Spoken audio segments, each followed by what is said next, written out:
se faire, on ne devrait pas tomber jusqu'à ces moments pour faire appel à l'Union africaine. Pourquoi est-ce qu'on attend jusqu'aujourd'hui? Monsieur Sarkozy est déjà là-bas, ça fait déjà un jour. On vient de mentionner qu'il n'a même pas pu dormir. Il est en insécurité. Il devrait... Oh, il est en insécurité. Il est même malade, semble-t-il. Mais le monsieur n'a pas pu dormir. Un homme qui ne dort pas, comment est-ce que sa santé mentale sera? Donc il aura un problème mental si on ne le fait pas sortir du... Donc il faut déjà envisager une liberté provisoire pour lui. Il ne devrait même pas aller en prison. C'est ce que je dis. Avant de parler de la liberté provisoire, il ne devrait même pas... Maître Pinda est où? Voilà. Je l'ai là. Parole à monsieur. Je vais terminer déjà. Oui, s'il peut prendre la parole parce que j'ai déjà terminé. C'était l'analyse de tous les experts sur la France, sur la Seine, sur la Loire, sur... Oui. Il est là?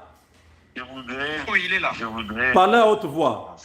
Vous êtes en direct. La dérive dictatoriale qui sévit présentement en France, vous comprenez que l'opposition ne s'exprime plus. Maître Pinda, vous exagérez. Quelle dérive dictatoriale? La France, c'est quand même un modèle en Europe. Non, la France ne peut pas. Vous avez suivi que l'actuel Premier ministre, le président, a laissé entendre que si on lui retirait la confiance par les élus du peuple, il va le renommer. C'est aussi un bras de fer à suffisance et c'est de la dictature. Ok. Et donc, partant dans cette logique, l'opposition est muselée. Et nombreux parmi nous ici, intervenants, ça a été démontré. C'est-à-dire que la minorité qui devait être protégée ne l'est plus.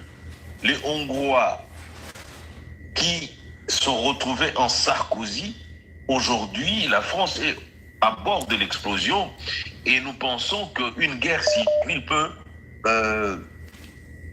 être enclenchée à tout moment. De ces faits, nous sollicitons de manière claire et nette que l'ONU intervienne, qu'une mission onusienne soit organisée pour que l'on puisse protéger la France, que l'on puisse protéger les populations françaises qui, demain ou après-demain, ces pays peuvent éventuellement exploser.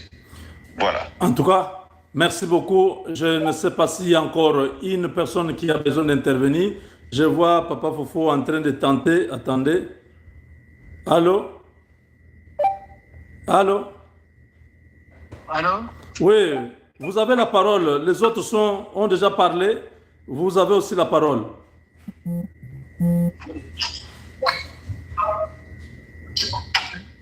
Qui a demandé? Papa Fofo. Qui a la parole? Mais c'est lui qui est en train d'appeler.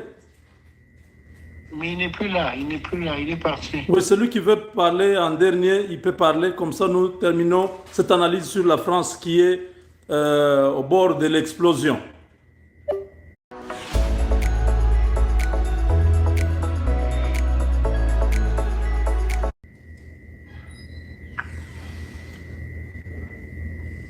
Donc, voilà, mes chers amis, c'était une analyse sur la...